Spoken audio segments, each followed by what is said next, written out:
Hey, welcome to I Am Refocused Radio. Once again, we are here today, and just like any other time, we have a special guest. Today, we have a true honor talking to K.A. Oliver. She is going to share with us not just her industry of, TV, movies, all that stuff. She's a whiz when it comes to that stuff, but she also is an author. And we're going to learn more about all the amazing books she has written. She has not just written one, she has written many books. So this is someone who's like a heavyweight champ. She knows what she's doing, and she's here to pay it forward for our audience. So first and foremost, Kay, I just want to say thank you for taking time, clearing your calendar.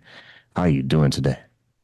I'm doing great. The Dodger parade is going, so everything. Oh, you gonna be Okay. one of those. All right. So you from you're a Dodger Yeah. fan, or you from Los Angeles, or both?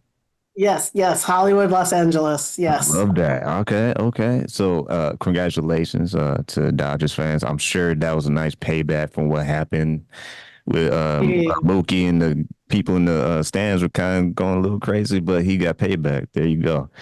Here Once we go. again, we are here talking about another amazing success story because you have a story that it plays before you wrote books. So kind of share with us a little bit about your background. Yeah, so I got a degree in communications, radio, TV, film, and a master's in business. And I was working in Hollywood. I worked in Hollywood for about 3 decades, and from screenwriting, directing shorts, working with some of the top people in the industry. Lou Wasserman, if you know who he was instrumental in crafting the industry with innovation, and he was an agent originally for like people like Ronald Reagan and Jimmy Stewart. And I worked with him for about 10 years, and he was a fantastic mentor and man. And then I ended up at DreamWorks, which is uh, Jeffrey Katzenberg, David Geffen at the time, and Steven Spielberg. And worked there and helped write, did some shorts and directed, written, and produced shorts. We had film festivals and things like that at the studio, and I had a first and last, which means you get to write if you write a screenplay, you submit it to them first, and if they want to bid on it, they will. Or if you go outside of that and someone else bids on it, they get a last. So they get to bid on it again. However, my books, which we will talk about later, are strong female intelligent characters. And I was repeatedly told that, female characters aren't marketable. So that's why I took the leap. I love that. And people are listening to this and watching this on YouTube. You can go visit her website, kaoliver.com. Before we get into books real fast, let's talk a little bit about just the rich experience that you just kind of display for us. One, that is awesome. That's like a wild dream for someone who might be an amateur and they want to get into what you were able to experience. Kind of share with the audience a little bit the wisdom and just some of the things you were able to learn along the way as you were a part of these great platforms. Absolutely. If you're somebody who's interested in getting into Hollywood, a degree helps you, but definitely allows you to get into some organizations that you otherwise wouldn't get into, such as I think Motion Picture and the Television Academy have student programs. That's a great way to get in. Network, network, network. I know we like to stay home on a Friday night, but if there's a good gig going on and you're invited to it and it has to do with Hollywood and the entertainment industry, go. I used to drive 2 hours one way to go to events and network and meet people. And a lot of those people are probably doing the same thing you are. And one person might know of an opening or something, and another, or you might, and you help someone, and you build that friendship um, as you go along in your career. So that is always great. If you are making short films or TikTok and doing short films, submit them to short film festivals. There's a million of them. Make sure that what you're submitting is catches their eye. You do something different. Don't be just like a normal submitter, because a lot of things, just get passed by. You have to make sure that you're different, and that you do something to bring their attention to your film. So those are the main things. And then once you get in, learn as much as you can. I learned everything that I could. I learned about what happens before, during, after, and I was very useful in many areas in many ways. I didn't just stick to one thing that I loved, and I loved video editing. But I found that I went up the ladder with solidness because there was nothing shaky about being in one little facet. So you learn everything, volunteer, take things on if you can, because unions play a part of that if you're in a union situation. But do independent films. A lot of people like myself would do independent films, and I couldn't pay you much, but you got credits on your resume. So, do what you can. If you truly love and this is your passion, that's what I tell you to do. Live You it, breathe it, some share it. You dropping some knowledge right now. I really appreciate this. This is like an exclusive free masterclass that people very take advantage of. So I want to dig even deeper when it comes to because you mentioned about TikTok and just creators out there who are either filming things or they're creating things, and maybe they have a team or they're solo. Kind of break it down a little bit further as far as like someone like yourself who's been in the industry, what are some of the things that they're kind of watching maybe on social media as far as the creatives that or are they watching, or do they have a team of people that are watching social media to see maybe that raw talent of an editor, videographer, or writer? I don't think that the mainstream Hollywood is searching for talent. As you know, a lot of things are remakes. A lot of things are people working together again in the same team and tend to trust the people they know. You have to stand out some way. Your TikTok, your short, that's where the short film festivals come in. That's where you can get additional exposure, do your own media for your TikToks. Years ago, you couldn't well, there was no TikTok, and phones didn't have, they were regular phones. They didn't have cameras on phones. So getting into Hollywood was harder in that sense. But at the same time, everybody can do a TikTok, learn how to edit and do it all from their home. And that creates more competition, right, out there. So creativity is something, and then sharing it and reaching out to those decision makers. Like if you go to a function that you've joined and there's someone there, make sure to say hi. Hey, can I reach out to you or ask for informational interviews?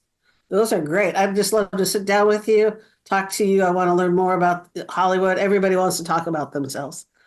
So, I had several of those kind of interviews when I was looking at shifting jobs within Hollywood, and reached out to people that I had met at events and said, "Can I come in and just talk with you?"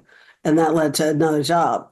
So that's always, uh, if you can't get in the front door, use a window, use a chimney, get in some other way. Once again, listening to Refocused Radio and watching us on YouTube. We're talking to our guest today, K.A. Oliver. You go to her website, kaoliver.com. We will get her to her book real quick, but I'm trying to do justice for all the aspiring film directors and writers out there. For those who are they're actually semi-professional or pros at this, but maybe they hit plateau. Maybe they went through the whole school process and they graduated and all that good stuff. And maybe they might be even have some great things on the resume and portfolio. What would you say based on your polished just background, being in the industry and being an insider? What are some of the things that they can do to kind of break through that place where they feel like they just kind of plateau and they're just not feeling that flame that they used to have?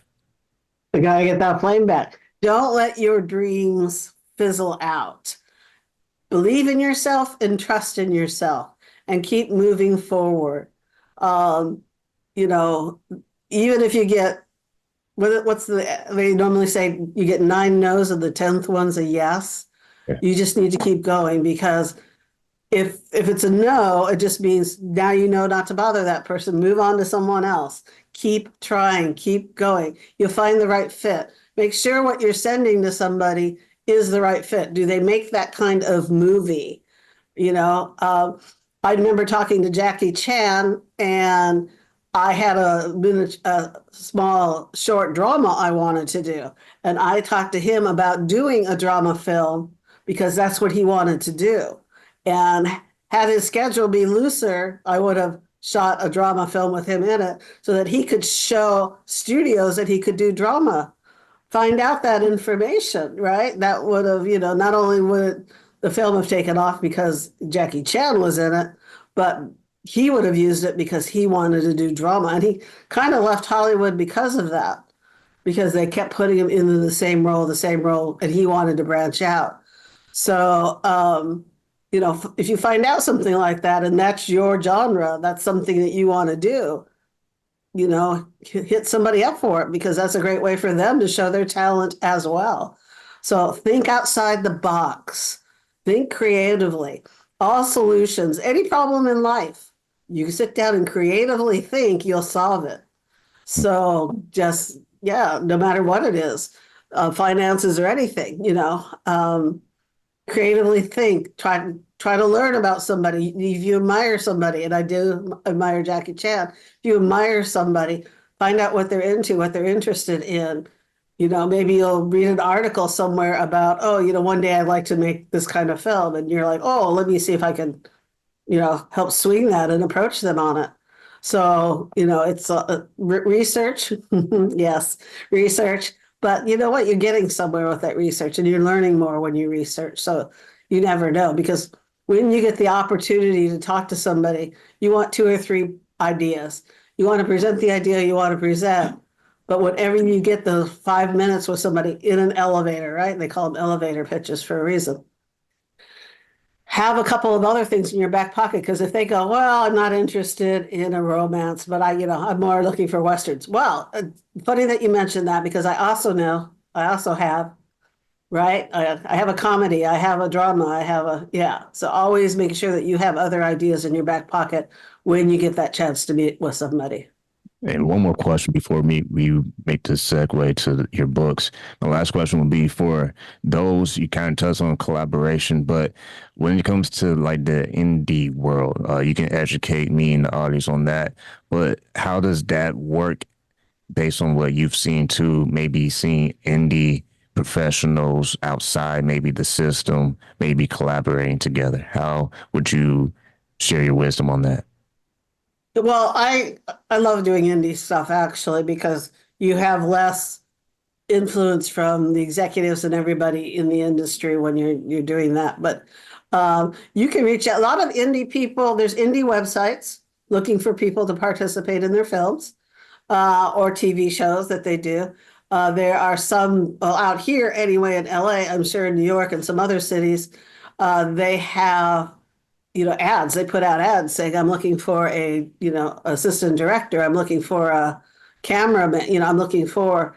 And the other thing is, I, as an indie producer, would reach out to colleges and I would say, I'm making an independent film. Can you put a flyer on your bulletin board and have them reach out? Because you get extra as an indie producer. A lot of students can get cheaper insurance for the film, cheaper camera rentals and stuff like that. So it behooves you, and they get the experience and the credit. So look at all different places to see what you can do. But if you've not in the industry, an indie film's the easier way to go. Once again, you're listening, watching on Refocused Radio, and talking to our guest today, K.A. Oliver. Go to our website, kaoliver.com. And without further ado, let's segue into your books, because you have many books that you've written, not just one. Kind of remind the audience the story behind, you said earlier in the interview how you wanted to focus on women characters. So kind of touch on the inspiration behind that.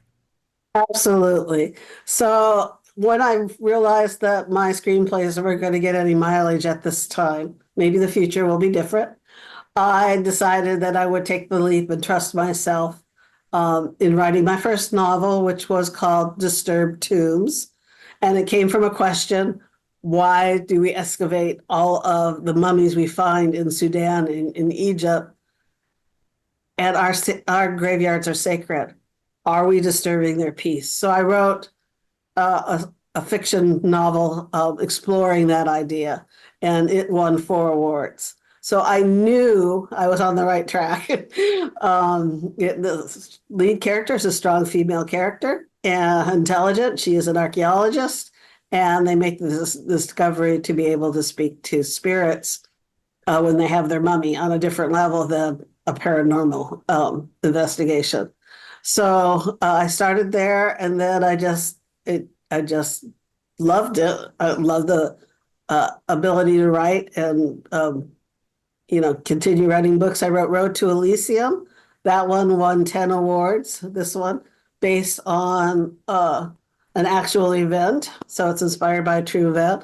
That one is a little different because the lead is a male character, but it had to be because of the situation. But it explores the loss of hope and how one knee-jerk reaction to a question changed his life and several other people's lives for the positive. So, Elysium is paradise, so Road to Paradise. So that one won 10 awards by itself. So that one's being shopped for a movie.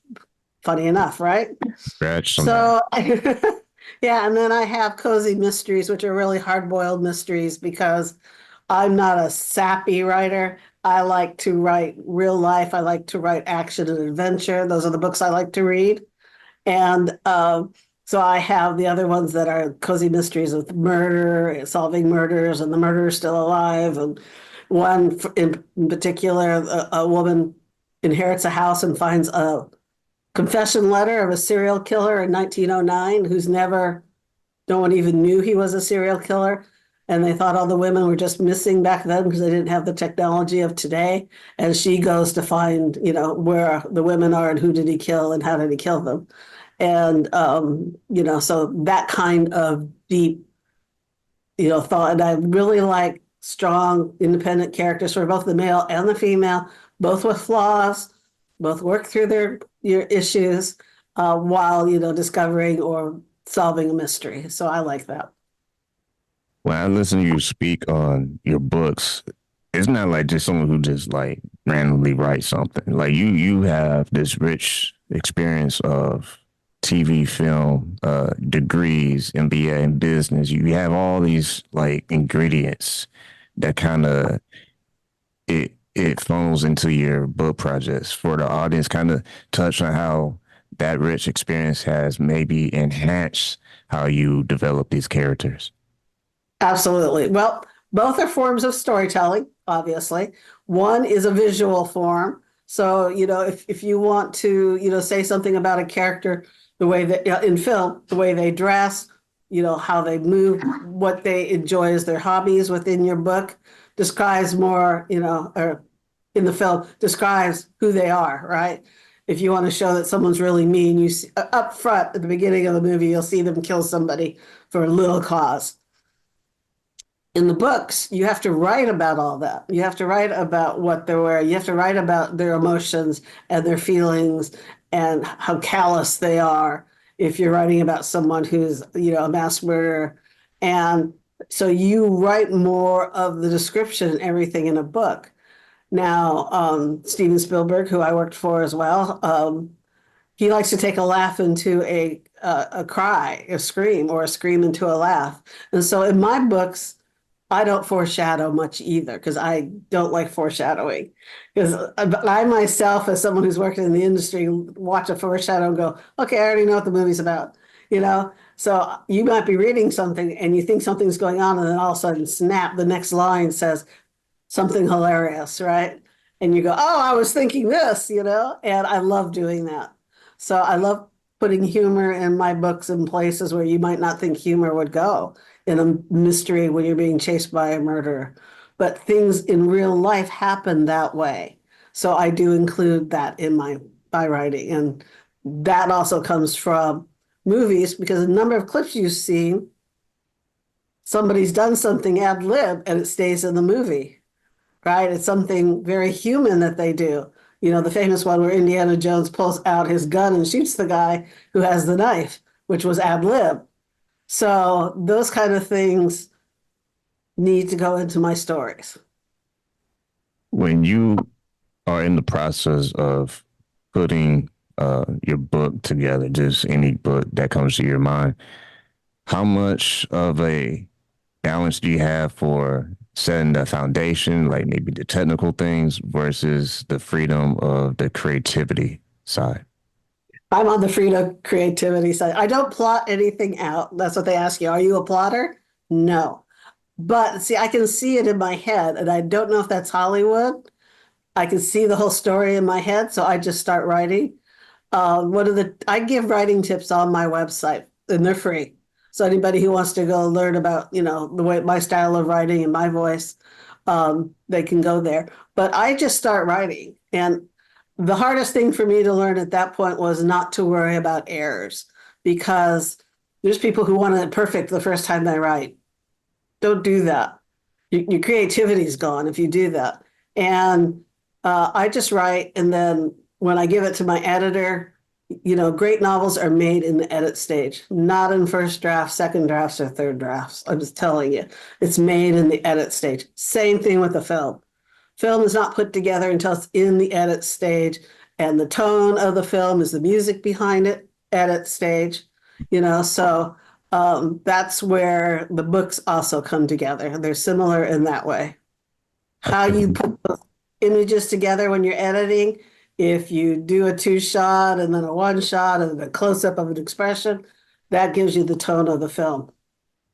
I think you just gave us a lot of secret sauce right there. And if I was pursuing film, I'm definitely going to bookmark this episode and listen to it over again because for someone, like I said, I can't stress this enough. Someone who actually been inside the industry and being able to be around great minds.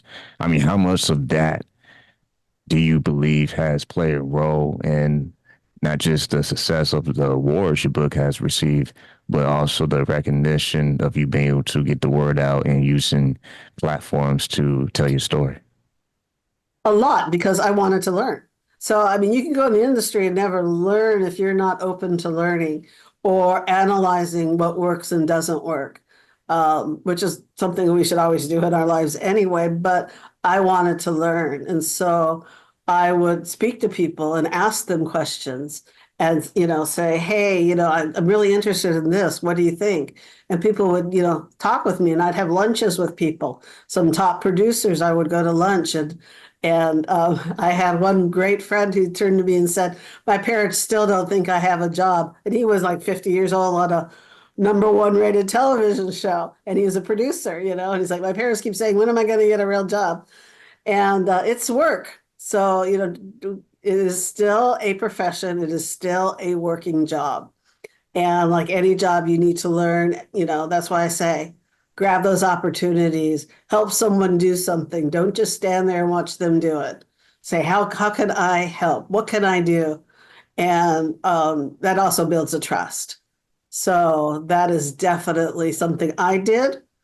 And one of my first jobs came from an opportunity where a friend invited, I think there was 7 or 8 of us standing there and says, hey, I know of an opening at a TV station. And out of all of those people, because it was LA and I was down in Orange County, I was the only one who said, I'd like to know about it. And I made the drive and I did the extra work.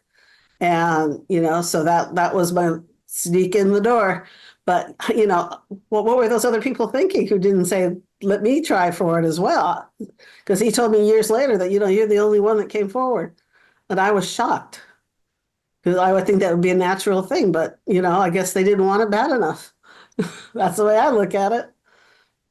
And listen, I'll be focused radio watching us on YouTube, talking to our guest today, Kay Oliver. Go to her website, super easy, kaoliver.com. See all her books and book trailers and about and resources. You said that you have some tips that people can see too on your website. Explain a little bit before we sign off. What's some of the things that you feel people gravitate towards more as far as your tips? Yeah, my tips are for writing tips. Most often, I mean, I talk about how to get started writing, what you should do, how you should do 15 minutes a day, etc. Things for writer's block. Don't end on the end of a chapter and say, tomorrow I'll pick up and start chapter 7. Never finish a chapter.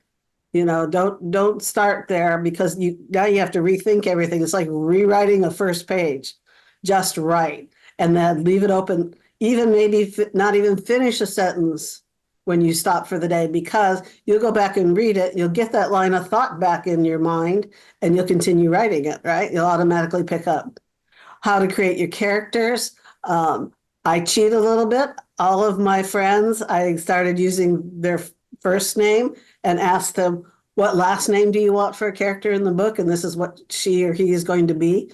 And I have a built character. I know their background, I know their heritage, I know their lifestyle, I know their quirks, I know their favorite foods, and I don't have to sit there and try to figure out a character that I don't feel familiar with. I'm very familiar with them. I talk about copywriting. I talk about, the legal aspect of too many people think that if you just put a copyright on it and you send it somewhere that you're good and covered for $65, Library of Congress, copyright your material. It takes you 10 minutes, so you can do it all online. So all of those kind of tips about writing, anything, book covers, everything.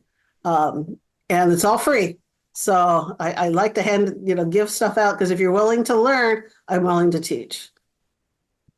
Well, you need to go to kaoliver.com as soon as this episode is over with. So that way if you want to improve your style or at least learn from someone who's been inside the industry, and it's free. Come on. Like, how many things you get free nowadays are actually quality? So you're getting something that's probably worth a lot of money. So you want to head over to kaoliver.com.